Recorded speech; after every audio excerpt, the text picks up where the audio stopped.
Singapore to Sapporo without flying, the finale. The time has come for Tash and I to end our trip. We wake up in Sapporo on another crisp winter morning and reflect on how far we've come. Since arriving in Singapore 245 days ago, we've taken the bus into Malaysia, where we enjoyed big city life as well as a hidden island paradise. After walking over the Thailand border, we had a horrendous 20-hour train ride on a hard seat to Bangkok. We then took the bus north, where we were reunited with friends from home and quickly made our way across to Laos. The beginning of Laos was one of the highlights of the trip, with a slow boat to Luang Prabang, and from there the country continued to surprise us in the best ways possible. As we motorbike looped our way down south, we eventually passed through into Cambodia. Seeing the endangered Irrawaddy dolphins and Angkor Wat stood out the most, but the funniest part was when a rat ate its way through Tash's bag on the island of Koh Rong. A speedboat took us back to the mainland, and we continued south from here until we got into Vietnam by bus. During our time in Vietnam, we rode these futuristic looking buses throughout the country, and the north gave us our last taste of Southeast Asia that we will forever miss. Country number 7 was China, as Tash and I parted ways for a couple of weeks. I hitchhiked through Yunnan province in the southwest, where the people were incredibly kind and generous. Tash and I reunited in Chengdu, and we went to one of the best national parks we've ever been to north from here. We spent Christmas and New Year's in Shanghai, and as the end of the journey approached, it was time to begin boarding overnight ferries. The first ferry took us from Qingdao in China to Incheon in South Korea, where we spent a week exploring a few cities in the country.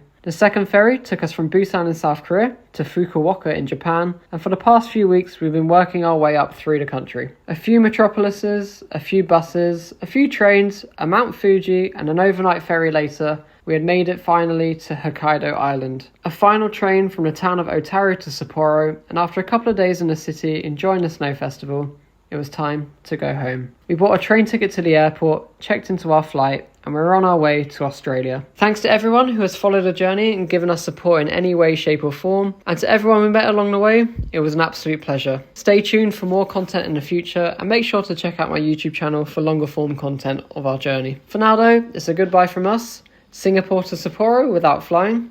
Completed it, mate.